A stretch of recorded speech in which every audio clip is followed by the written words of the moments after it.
Good morning everyone. Current affairs की series में 26 of April पे हम पहुंच चुके हैं, जहाँ पे द हिंदू और पीआईबी के जो करंट अफेयर्स हैं उसको हम एमसीक्यू के थ्रू कवर करने वाले हैं। This is brief introduction about me. My name is Prince Luthra, all India rank 577 from UPSC CSC 2014 batch. और आपके जो भी डाउट्स होते हैं प्रीलिम्स, मेंस या फिर इंटरव्यू को लेकर, आप @prince_लूथरा पे मुझे टेलीग्राम पे पूछ सकते हैं। नाउ जल्दी से टॉपिक्स जो आज के एमसीक्यूज के हैं वो हम देखने वाले हैं। There are two things required in these MCQs अगर आप प्रीलिम्स एग्जाम में अच्छा स्कोर करना चाहते हैं। वो है कंसिस्टेंट बेसिस पे आपको इन एमसीक्यूज को प्रैक्टिस करना है, that's the first thing. Second thing जो आपको करनी है वो है रिवीजन। रिवीजन इनकी जरूर करनी है, अदरवाइज यू विल रीड और स्टडी और answer these MCQs but during the exam recall करना मुश्किल हो जाएगा। वहां पर क्वेश्चन देख के ऐसा लगेगा जरूर कि ये मैंने करा हुआ है, लेकिन आंसर नहीं कर पाएंगे वहां पे, या फिर दो ऑप्शंस के बीच में कंफ्यूज हो जाएंगे। तो इसी वजह से रिवीजन इज क्वाइट इंपॉर्टेंट। तो टॉपिक्स देख लेते हैं आज जो डिस्कस करने वाले हैं। सबसे पहले हम यहाँ पे एनडी गेन के बारे में जानेंगे, नोटर डेम ग्लोबल अडेप्टेशन इनिशिएटिव के बारे में। फिर हम एनपीएस को लेकर एक क्वेश्चन डिस्कस करने वाले हैं, ब्रेक थ्रू इन्फेक्शन को लेकर भी डिस्कशन हमारा होगा। पंचायती राज और पंचायती राज डे के बारे में डिस्कशन हमारा होने वाला है। एनपीसीआई के हेडक्वार्टर के बारे में जानेंगे, मॉक्सी क्या है, एक एक्सपेरिमेंट, इसके बारे में डिस्कशन होगा। ऑक्सीजन को लेकर एक डिस्कशन होने वाला है। डीसीजीआई का अभी एक अप्रूवल दिया गया है एक नई ड्रग को इमरजेंसी यूज के लिए, उसके बारे में जानेंगे। और फाइनली वरुणा एक्सरसाइज के बारे में डिस्कशन करने वाले हैं, जो कि अभी रिसेंटली स्टार्ट हुई है। चलिए, आपके वीडियो, आपकी यूट्यूब स्क्रीन के ऊपर कुछ इस तरीके के वीडियो शो हो रहे होंगे। These are the revision video, जिसमें पिछले 1.5 साल के अब एमसीक्यूज वीडियोज में आपको प्रोवाइड करे जा रहे हैं, ताकि आपका जो भी एग्जाम 2021 के अंदर है उसमें 2020 और 21 और इवन 2019 के भी आपके जो करंट अफेयर्स हैं वो यहाँ पर कवर हो जाए। बिकॉज आप जानते हैं एग्जाम के अंदर वैसे तो 1 साल के करंट अफेयर्स को कवर करते हैं, लेकिन हमने 1.5 साल को जान के यहाँ पर लेकर चल रहे हैं, ताकि कुछ एक्स्ट्रा भी अगर आपसे पूछा जाता है एग्जाम के अंदर करंट अफेयर्स को लेकर, वो भी आपका कवर हो जाए। तो इस तरीके के जो 1 से 2 मिनट के स्मॉल वीडियोस है, रिवीजन वीडियोस, उनको जरूर करिएगा। करने का तरीका यही है कि मेरे आंसर देने से पहले आंसर को प्रेडिक्ट करिएगा, कमेंट सेक्शन में आंसर करिएगा, और उसकी एक्सप्लेनेशन जो इस वीडियो के अंदर दे रखी है उसको जरूर ध्यान से सुनिएगा। चलिए, आई होप आपने मॉक टेस्ट लगाने शुरू कर दिए होंगे। मॉक टेस्ट के लिए मैं आपको फिर से रिक्वेस्ट करूंगा कि मॉक टेस्ट जो है कम से कम 50 मॉक टेस्ट जरूर लगा के चाहिएगा एग्जाम से पहले, ठीक है। 50 plus is a good number. इसमें आपको करना क्या है, एक दिन आपको मॉक टेस्ट देना है, या तो सेम डे ही आप एनालाइज करें। अगर आपको लगता है नंबर ऑफ मॉक टेस्ट आपने इनफ नहीं लगाए, या फिर अभी लगाने शुरू ही नहीं किए, नंबर कम है, तो डेली बेसिस पे आपको मॉक टेस्ट लगाना भी है और उसे एनालाइज भी करना है। आप इस तरीके से कर लीजिएगा। मॉक टेस्ट मॉर्निंग में लगा लीजिए, जो आपका एक्चुअल में यूपीएससी का टाइम होगा पेपर नंबर 1 का, उस पे आप मॉक टेस्ट लगा लीजिएगा, और शाम को या रात को आप उसे एनालाइज कर सकते हैं। यूपीएससी की जो टेस्ट सीरीज है मॉक के लिए, आप इसमें एनरोल कर सकते हैं, या फिर कोई भी मॉक टेस्ट सीरीज जो है आपको सही लगती है उसके थ्रू आप मॉक टेस्ट जरूर करिएगा, because this will help you a lot in the examination. जो मॉक टेस्ट सीरीज है इसमें आपको 2-3 फायदे होते हैं। एक तो ये चीज है कि आपको असेसमेंट का पता चल जाता है कि कितनी तैयारी आपकी हुई है। सेकंड, एनालिसिस से जो चीजें आपकी रह जाती हैं वो भी यहाँ पर कवर हो जाती है। ऑल इंडिया रैंकिंग आपको पता चल जाती है, और जो यहाँ पे यूपीएससी टेस्ट सीरीज बनाई है ये काफी ध्यान से, जो आपके स्टैटिक पोर्शन है, जो आपकी बुक्स हैं, उनको ध्यान में रखकर, पिछले सालों का ट्रेंड को ध्यान में रखकर, और करंट अफेयर्स के अंदर जो कटिंग एज जो चीजें आपसे पूछी जाती हैं उनको ध्यान में रखकर ये यूपीएससी टेस्ट सीरीज बनाई गई है, जिसके अंदर आप एनरोल कर सकते हैं। चलिए, जल्दी से अपने टारगेट को सेट करें। कितना टारगेट सेट करेंगे आज के इस पर्टिकुलर क्विज के लिए? 6 एमसीक्यू जो, या फिर 6 मार्क्स जो आपके यहाँ वो कट ऑफ रखी गई है, मतलब 6 से ज्यादा आपका स्कोर होना चाहिए to be in the safe zone. आप कितना भी टारगेट चाहें सेट कर सकते हैं कि कितने एमसीक्यूज आज 10 में से आप करेक्ट करने वाले हैं। चलिए, आज के पहले क्वेश्चन पे चलते हैं। तो first question talks about Notre Dame global adaptation initiative, ND gain index को लेकर पूछा गया। बताएं इस इंडेक्स को लेकर कौन सी स्टेटमेंट आपकी करेक्ट है, कौन सा कथन आपका सही है। This analysis is done by Save the Children international. किसके द्वारा ये एनालिसिस किया जाता है, इंडेक्स लेके आया जाता है, जिसके बेसिस पे, या फिर कहें कि इंडेक्स जिस एनालिसिस के बेसिस पे होता है, सेव द चिल्ड्रन इंटरनेशनल के द्वारा। It has shown the impact of climate change on children across the world. हो सकता है, सोचिए इसके बारे में, फिर करते हैं डिस्कशन। चलिए, तो अभी आपका ND that is Notre Dame global adaptation initiative index जो है ये न्यूज में था। एनालिसिस जो है it is done by Save the Children International, जो कि एक child right non profit organisation है। So Save the Children International एक एनजीओ है, या एनपीओ कह सकते हैं, जो कि चाइल्ड राइट से एसोसिएट करता है। तो पहली जो स्टेटमेंट है बिल्कुल ठीक हो जाती है। ND GAIN it's a part of climate change initiative adaptation programme of the University of Notre Dame environmental change initiative. ND GAIN country index जो है ये वेरियस कंट्रीज को रैंक करता है। ये बताता है कि ग्लोबल चेंजेस जो हो रहे हैं आपके क्लाइमेट के अंदर, उसको टैकल करने के लिए, उसको अडाप्ट करने के लिए कितनी कोई कंट्री तैयार है। इसके अंदर ओवर क्राउडिंग को असेस किया जाता है, ओवर क्राउडिंग को एक फैक्टर के तौर पे लिया जाता है, किस कंट्री के अंदर ओवर क्राउडिंग कितनी है, रिसोर्स कंस्ट्रेंट्स कितने हैं, क्लाइमेट डिस्ट्रप्शन कहां पर कहां कितना हो चुका है, ये सब फैक्टर्स इसके अंदर अकाउंट फॉर करके रैंकिंग निकाली जाती है।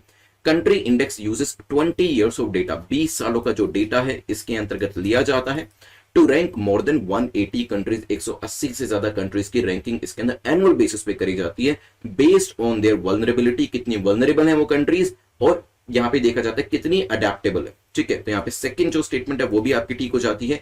यहां पर जो डेटा क्लाइमेट चेंज का इंपैक्ट जो है वो दिखाया जाता है चिल्ड्रन के ऊपर अक्रॉस द वर्ल्ड। तो आंसर क्या होगा? सी।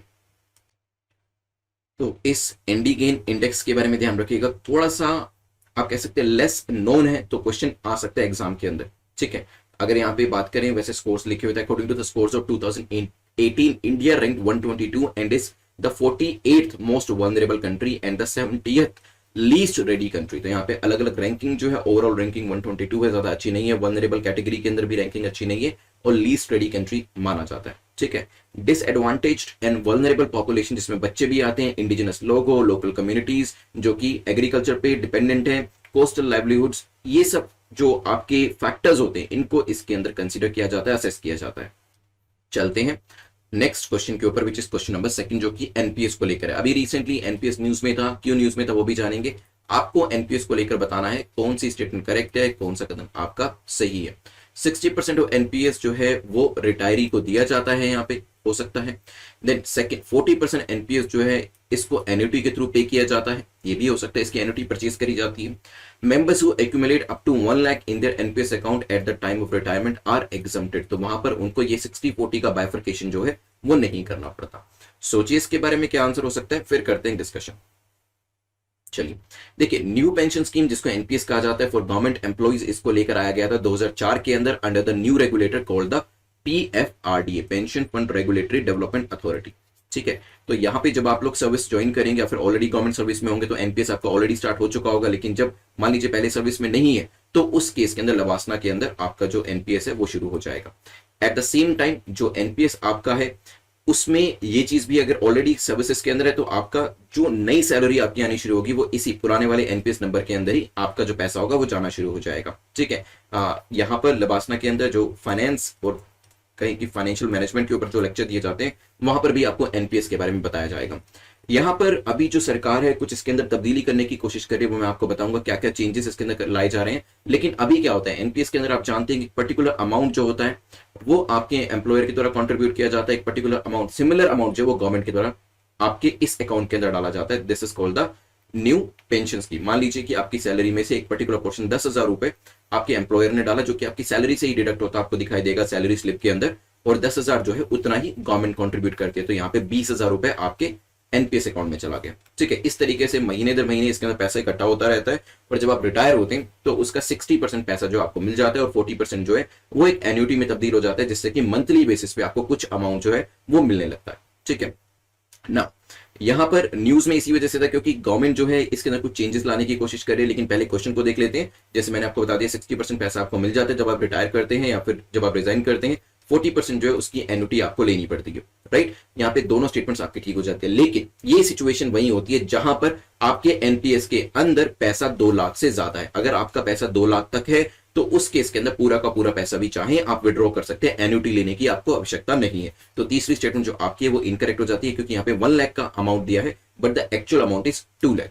अभी इसी अमाउंट को जो सरकार है वो करने की कोशिश कर रही है 5 लाख की। अगर आपके अकाउंट में 5 लाख तक एनपीएस कंट्रीब्यूट हो चुका है, उसके बाद आप रिजाइन करते हैं, रिटायर करते हैं, तो वो पूरा पैसा आपको मिल जाएगा, उसमें एन्युटी खरीदने की जरूरत आपको नहीं पड़ेगी। राइट, तो आंसर क्या हो जाएगा यहाँ पर? A will be the correct answer. चलिए चलते हैं क्वेश्चन नंबर 3 को देख लेते हैं। क्वेश्चन नंबर 3 जो है ब्रेक थ्रू इन्फेक्शन को लेकर है। किस तरीके का इन्फेक्शन है? ऐसे लोगों को जो कि पहले इन्फेक्शन हो चुका है, कोविड को रिलेटेड क्वेश्चन है ये, तो पहले कोविड हो चुका है, दोबारा से कोविड हुआ है तो उसे ब्रेक थ्रू इन्फेक्शन कहते हैं, या फिर किसी को पहली बार कोविड हुआ तो उसे ब्रेक थ्रू इन्फेक्शन कहते हैं। ऐसा इन्फेक्शन, ऐसा कोविड का इन्फेक्शन जिसमें कि सिम्टम्स ही नहीं है, क्या उसे ब्रेक थ्रू इन्फेक्शन कहते हैं? या फिर ऐसा इन्फेक्शन जो कि वैक्सीनेशन की वजह से हुआ है? बताइए क्या आंसर होगा। चलिए, Indian Council of Medical Research ICMR ने रिपोर्ट की है that around 2 to 4 of 10,000 people have been given 2 doses of the कोविड-19 वैक्सीन और वो कोविड पॉजिटिव हो गए।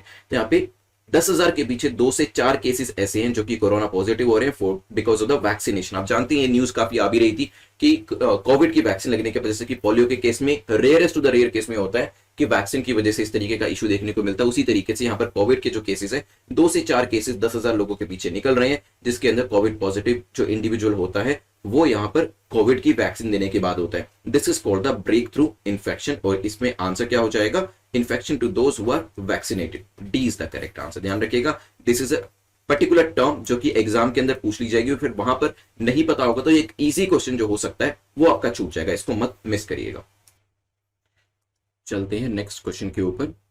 तो यहाँ पे कोवैक्सीन और कोविशील्ड का डेटा दिया हुआ है कि कितने लोगों को यहाँ पर ये जो वैक्सीन है वो दी जा चुकी है और उसमें से कितने लोग जो है संक्रमित हुए हैं और उनका पॉजिटिव निकला है। जो नंबर है वो मैंने आपको वैसे पीछे बता दिया था, it's a very small number. चलिए चलते हैं क्वेश्चन नंबर 4 को देख लेते हैं। क्वेश्चन नंबर 4 बात करता है which of the following is और आर एसोसिएटेड विद पंचायती राज। पंचायती राज के साथ इसमें से कौन सी अमेंडमेंट, कौन सा पार्ट, कौन सा आर्टिकल एसोसिएट करता है वो आपको बताना है। यहाँ पर क्या यहाँ पे 73rd अमेंडमेंट जो है वो पंचायती राज से एसोसिएट करती है। पार्ट 9 आर्टिकल 243B, सोचिए और बताइए इसके बारे में। चलिए, अभी आपने देखा होगा कुछ दिन पहले हमने पंचायती राज डे जो था इसको सेलिब्रेट किया था और इसी वजह से पंचायती राज को लेकर वेरियस आर्टिकल्स आपके न्यूज़पेपर में दिए गए थे। 73rd कॉन्स्टिट्यूशन अमेंडमेंट की बात करें तो ये ऐड करी गई थी और इसने ऐड किया था पार्ट 9 को, जिसका नाम था, टाइटल किया गया था द पंचायत। अगर आप लक्ष्मीकांत की बुक आपने पढ़ी है तो उसके अंदर भी आपने इस चीज को देखा होगा, the panchayat 73rd constitution amendment, जिसने कि पार्ट 9 को ऐड किया था। जो आपका आर्टिकल 243B है वो भी इसे एसोसिएट करता है, I tell you in a while, but उससे पहले basic unit of democratic system, Gram Sabha, ठीक है, जो कि विलेजेस में है, comprising of all the adult members जो कि रजिस्टर्ड वोटर्स हैं विलेजेस के अंदर, वो इसके अंदर पार्टिसिपेट करते हैं। 3 टायर सिस्टम जो हमने वैसे ये लक्ष्मीकांत के लेक्चर्स के अंदर पढ़ लिया, अगर आपने वो लेक्चर्स नहीं देखे हैं तो वो यूट्यूब पे सर्च कर लीजिएगा, मेरे चैनल के ऊपर आपको लक्ष्मीकांत की जो पूरी बुक है उसके लेक्चर्स मिल जाएंगे। 3 टायर सिस्टम ऑफ पंचायत जो है वो इंट्रोड्यूस किया गया था at the village, intermediate and block level के ऊपर। लिख देता हूं एक बार यहाँ पर मैं, 3 टायर सिस्टम जो था पंचायत का वो इंट्रोड्यूस किया गया था विलेज लेवल, फिर आपका बीच में आता था intermediate, block level and district level, ठीक है। तो यहां पे पहले सबसे नीचे विलेज लेवल, फिर इंटरमीडिएट, ब्लॉक, तालुक, मंडल, जो भी आप कहना चाहें, और सबसे ऊपर आपका डिस्ट्रिक्ट लेवल, एक्सेप्टिंग स्टेट्स जहां पे पॉपुलेशन जो थी वो 20 लाख से कम थी। तो 20 लाख या इससे ज्यादा पॉपुलेशन है तो 243B के अंदर ये 3 टायर स्ट्रक्चर जो था इसको इंट्रोड्यूस किया गया था और यहां पे यूनिफॉर्मिटी भी लाने की कोशिश करी गई थी। पहले क्या होता था पंचायती राज सिस्टम के अंदर, कोई भी स्टेट अपने अपने हिसाब से चीजों को फॉलो करता था। कोई स्टेट के पास 2 टायर सिस्टम था, 3 टायर सिस्टम था, 4 टायर सिस्टम था, तो ये अलग अलग तरीके से ये वेरियस टीयर सिस्टम जो होते हैं फॉलो किए जाते हैं। लेकिन इसके बाद यूनिफॉर्मिटी लाई गई और एक 3 टीयर सिस्टम जो था उसको यहाँ पर यूज किया गया, ठीक है। चलिए, तो यहाँ पे ध्यान रखिएगा 243B पार्ट 9 73rd अमेंडमेंट, तीनों ही इसके अंतर्गत आते हैं और आंसर क्या हो जाएगा आपका, D will be the correct answer. चलिए, 24 अप्रैल को अभी हमने इसे सेलिब्रेट किया था। यहां पर डिस्कशन कर लेते हैं क्वेश्चन नंबर 5 का, जो कि पंचायती राज डे को लेकर है। पूछा गया बताएं करेक्ट स्टेटमेंट आपकी कौन सी है, कौन सा कथन आपका सही है। The first such day was celebrated in 2010, सबसे पहला ये जो दिन था 2010 के अंदर सेलिब्रेट किया गया। It was celebrated every year on 24 April and article 140 of our constitution जो है वो पंचायती राज को मेंशन करता है। बताइए क्या आंसर होगा, फिर करते हैं डिस्कशन। चलिए देखिए, सबसे पहले तो अगर आपने बिल्कुल अभी मैंने बताया, अगर आप बिल्कुल फोकस करके देख रहे होंगे इस क्वेश्चन को तो ये तो आपने यहीं पे चीज पकड़ ली होगी, क्योंकि अभी मैंने यहाँ पे आपको 24 अप्रैल दिखाया था, जिससे कि आपको सेकंड स्टेटमेंट को मार्क करने में दिक्कत नहीं होती, कि मतलब सेकंड स्टेटमेंट तो आपकी ठीक होगी ही होगी, राइट। और इसकी वजह से आप बी और सी को एलिमिनेट कर देते, क्योंकि सेकंड स्टेटमेंट आपका आंसर में होगा ही होगा, या तो अब आंसर आपका ए होगा या डी होगा। इट मीन्स 1 and 2 या 1 2 3। अब क्योंकि 1 दोनों में है तो बाय डिफॉल्ट फर्स्ट स्टेटमेंट भी आपकी करेक्ट हो जाती है, सोचने की जरूरत नहीं है ज्यादा आपको, क्योंकि फर्स्ट सच डे जो था वो 2010 में सेलिब्रेट किया गया था और आपके ऑप्शन भी ये कह रहे हैं कि 1 and 2 या 1 2 3 में से आपको चूज करना है। सेकंड तो आप श्योर ही हैं कि करेक्ट है, तो it means by default first statement भी आपकी करेक्ट होगी। नाउ आपको थर्ड स्टेटमेंट को देखना है कि क्या ये आएगी या इसको एलिमिनेट करना है। आर्टिकल 140 ऑफ आवर कॉन्स्टिट्यूशन पंचायती राज को मेंशन करता है, so this statement is incorrect, क्योंकि इंडिया कमेमोरेट्स 12th नेशनल पंचायती राज डे अभी रिसेंटली 24 अप्रैल 2021, और वहां पर प्रॉपर्टी ई प्रॉपर्टी कार्ड्स जो है उसको स्वामित्व स्कीम के अंदर डिस्ट्रीब्यूट किया गया और वहां पे आर्टिकल 40 का भी जिक्र किया था। सो आर्टिकल 40 आपके कॉन्स्टिट्यूशन का जो है वो पंचायती राज से एसोसिएट करता है, ना कि आर्टिकल 140। आर्टिकल 140 किससे डील करता है वो मुझे कमेंट सेक्शन में जरूर बताइएगा, और आर्टिकल 40 का कॉन्टेक्स्ट क्या है और कंटेंट क्या है, मतलब आर्टिकल 40 के अंदर मुझे एक लाइन में बताइएगा ये क्या जिक्र करता है, वो भी मुझे कमेंट सेक्शन में बताइएगा एज अ प्रीलिम्स का क्वेश्चन। ठीक है, तो अभी यहां हुआ क्या है, ई प्रॉपर्टी कार्ड्स, आप जानते हैं स्वामित्व स्कीम के अंदर जो आपकी जो रूरल एरियाज हैं वहां पर प्रॉपर्टी जो है उसको ड्रोन्स के थ्रू बाइफरकेट किया जा रहा है। वहां पर बेसिकली जो अभी तक बाइफरकेशन प्रॉपर्टी किसकी कितनी है नहीं पता चलता था, कहां पे किसकी प्रॉपर्टी शुरू हो रही है कहां खत्म हो रही है ये नहीं पता चलता था। ड्रोन्स के थ्रू अब पूरी प्रॉपर्टी का जो चिट्ठा है, जो यहाँ पे रिकॉर्ड्स हैं वो सही तरीके से मेंटेन किए जाएंगे, और लोगों को जिनकी वो प्रॉपर्टी है उनको भी वो जो प्रॉपर्टी कार्ड्स है वो डिस्ट्रीब्यूट किए जा रहे हैं। ठीक है, तो आंसर यहाँ पे ए हो जाएगा आपका, D will be eliminated.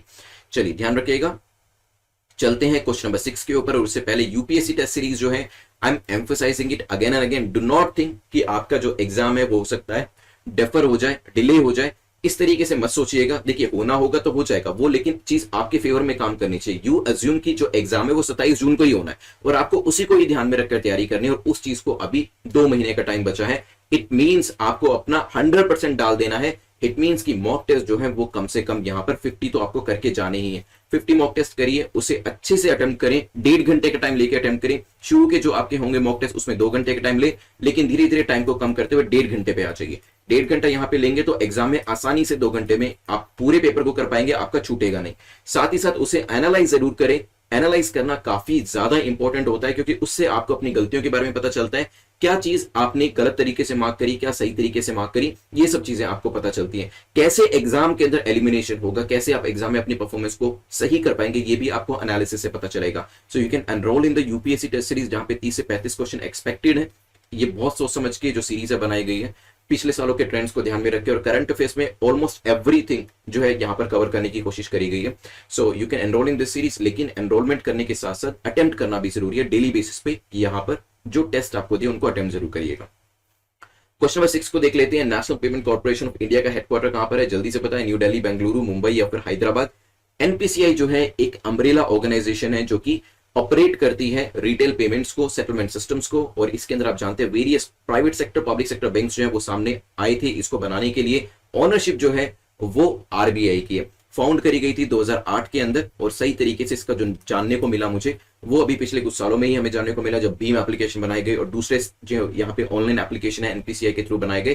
Headquarter इसका मुंबई में लोकेट करता है। रिसेंटली एनपीसीआई दोबारा से न्यूज में था, क्योंकि काफी सारे ब्रीच जो है वो देखे गए हैं ऑनलाइन पेमेंट्स के अंदर। तो खासतौर पे पीएसपी को लेकर, जैसे आपने काफी बार देखा होगा ऑनलाइन भी PSP is not working, Bhim application में खासतौर पे दिखाया जाता है जब भी बैंक्स काम नहीं कर रहे होते हैं, ऑनलाइन सिस्टम काम नहीं कर रहा होता है, this is called the payment service provider is not available, ऐसे करके मैसेज आता है। So RBI will soon issue cyber security norms for PSP, payment service providers, क्योंकि काफी सारे ब्रीच जो है ऑनलाइन पेमेंट्स के अंदर, आपका मोबीक्विक हो या फिर दूसरे जस्ट पे, वेरियस एग्रीगेटर्स हैं, वेरियस पेमेंट गेटवेज हैं, उनके अंदर देखने को मिल रहे हैं। तो यहाँ पे कस्टमर्स को बचाने के लिए इस तरीके के जो नॉर्म्स है आरबीआई के द्वारा लाए जाएंगे, और तभी एनपीसीआई का भी जिक्र यहाँ पर किया गया था। ठीक है, चलिए national payment corporation of India से आगे बढ़ते हुए देखते हैं मॉक्सी के बारे में। मॉक्सी किसका एक एक्सपेरिमेंट है, अभी कुछ दिन पहले भी न्यूज में था, जल्दी से बताएं क्या ये यूरोपियन स्पेस एजेंसी का एक्सपेरिमेंट है, नासा का है, इसरो का है, जाक्सा का है, जो कि जापान की एजेंसी है, जल्दी से मुझे बताइए।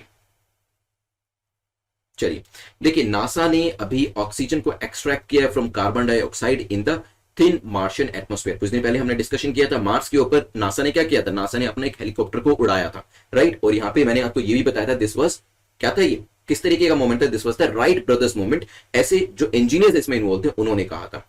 The unprecedented extraction of oxygen on Mars was achieved by a device जिसका नाम है MOXIE। तो MOXIE के थ्रू ये जो ऑक्सीजन है मार्स, जो आपका मंगल ग्रह है, वहां से एक्सट्रैक्ट करी गई है, जो कि परसिवियरेंस जो आपका पूरा सिस्टम है उसके ऊपर लगाया गया, right. MOXIE is short for Mars oxygen. यहां पे MOXIE की फुल फॉर्म बता देता हूं, in situ resource utilisation experiment.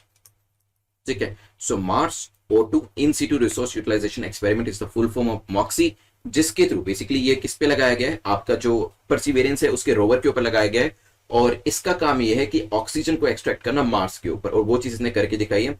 इसने अबाउट 5 ग्राम ऑक्सीजन जो था उसको यहाँ पे एक्सट्रैक्ट किया, प्रोड्यूस किया, और ये 5 ग्राम ऑक्सीजन कितनी होती है, 5 ग्राम ऑक्सीजन से 10 मिनट तक ब्रीदिंग जो है हमारे एस्ट्रोनॉट्स मार्स के ऊपर कर पाएंगे। ठीक है, चलिए तो आंसर क्या हो जाएगा, B will be the correct answer.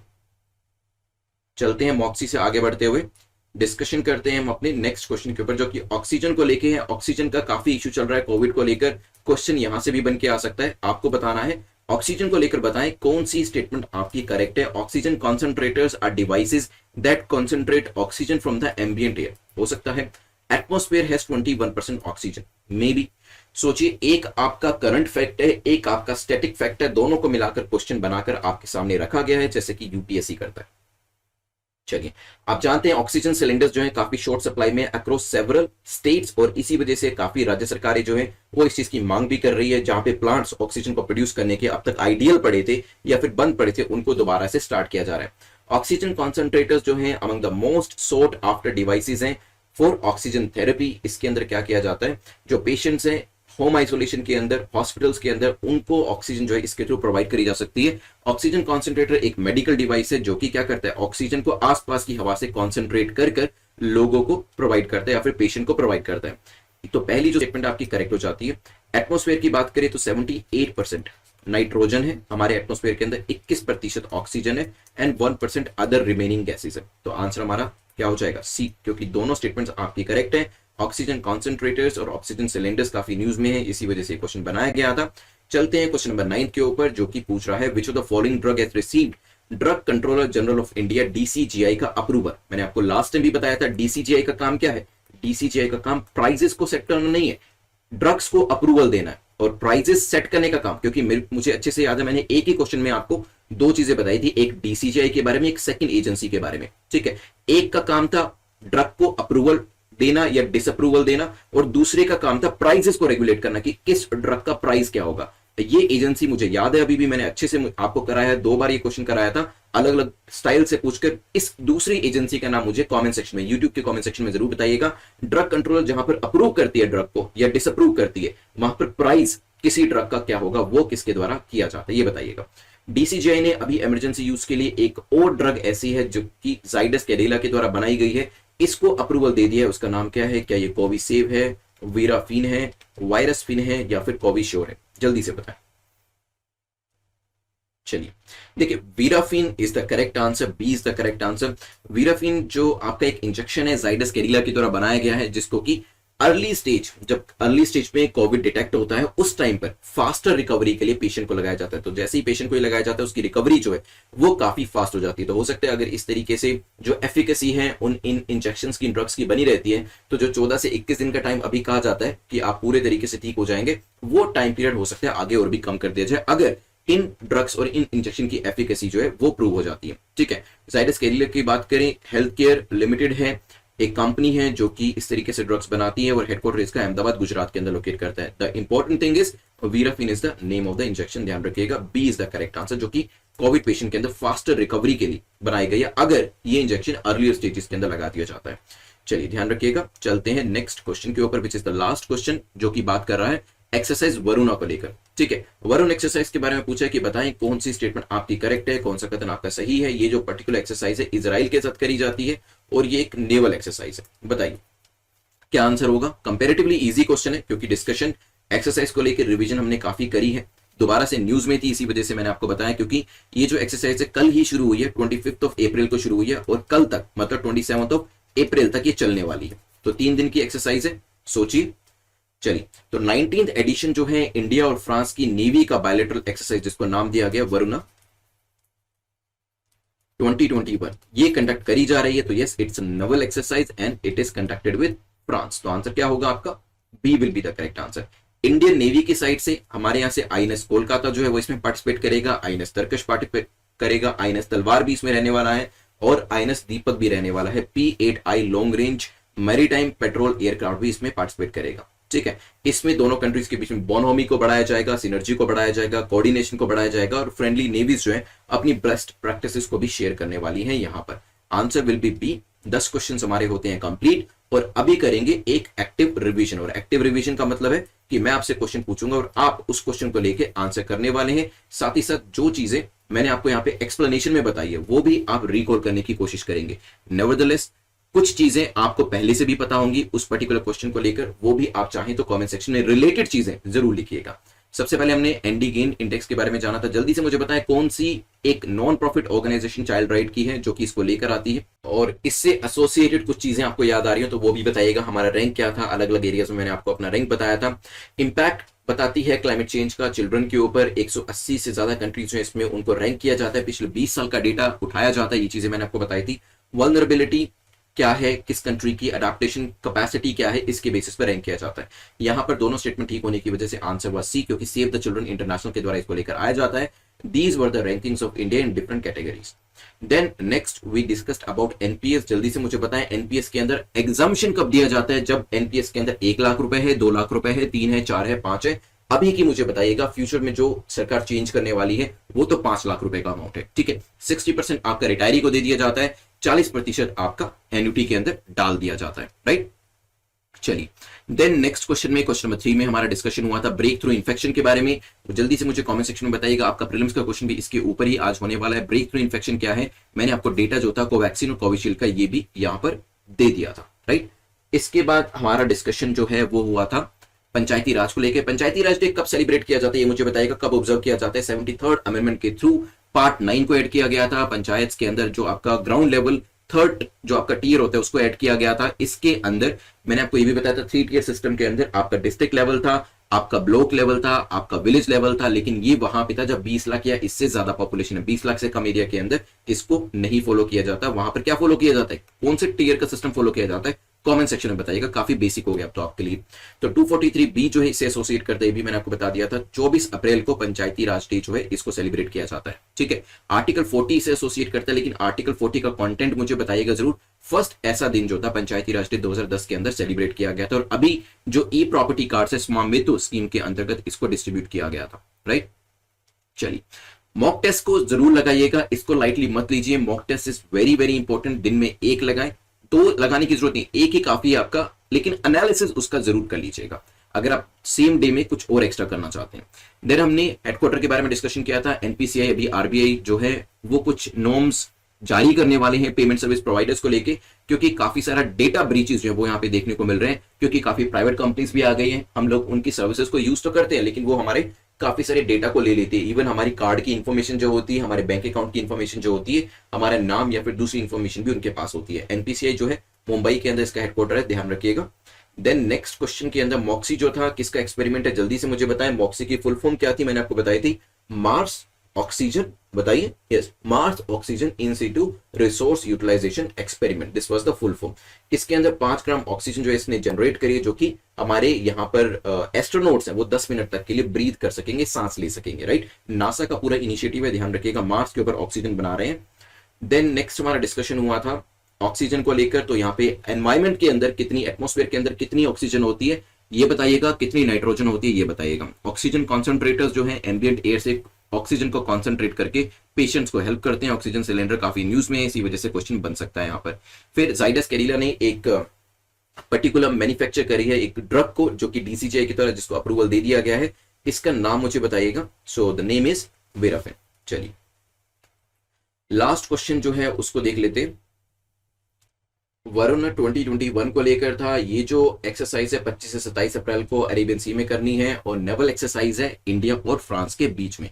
हमारे यहाँ से आईएनएस तर्कश, आईएनएस दीपक, कोलकाता इसमें पार्टिसिपेट कर रहे हैं। चलिए प्रीलिम्स का क्वेश्चन जो है वो मैं आपसे पूछता हूँ, से पहले किसी भी एग्जाम की आप तैयारी कर रहे हैं, जो एमसीक्यूज हैं उसको कंसिस्टेंट बेसिस पे करें और उनको रिवाइज जरूर करिएगा। देखिए आप लोगों के कहने पे जो हमारा सैटरडे संडे का बेसिकली सैटरडे का, संडे में तो आप लोगों ने मैप कहा था, तो मैप का आपको वीडियो मिलता है। सैटरडे को आपको जो मैराथन सेशन है वो प्रोवाइड किया जाता है, और वो इसलिए प्रोवाइड किया जाता है कि आप पूरे हफ्ते का जो भी आपके क्वेश्चंस है उसको आप एक रैपिड मैनर में, फास्ट मैनर में रिवाइज करने, तो वो बिल्कुल मिस मत करा करिए।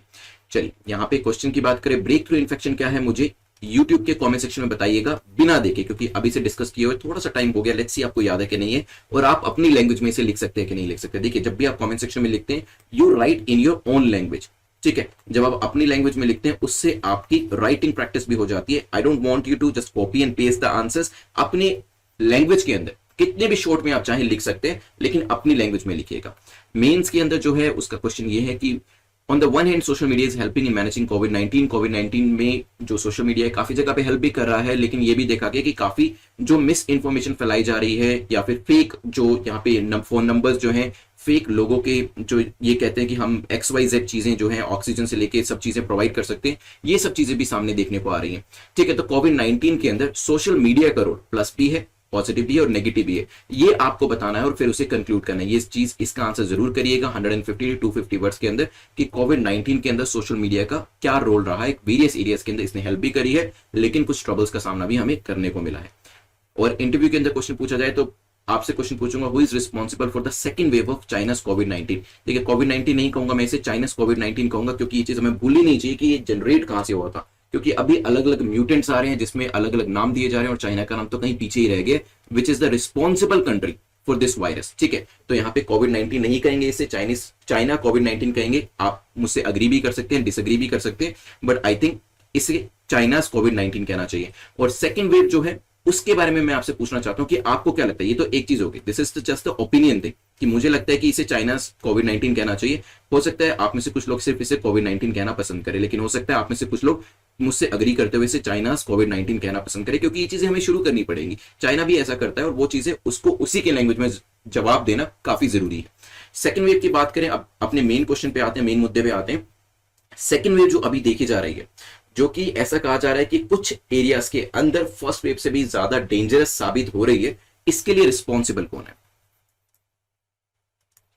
ठीक है, तो एक बैलेंस आंसर मैं आपसे चाहता हूं, इसके लिए रिस्पॉन्सिबल कौन है। यहां पर बिल्कुल लॉजिकल होकर आंसर करिएगा, बिल्कुल बैलेंस आंसर करिएगा, जो भी आपको लगता है और उसको आपको जस्टिफाई जरूर करना और जस्टिफाई करते हुए बैलेंस करना है। लेट्स सी आप लोग क्या आंसर करते हैं।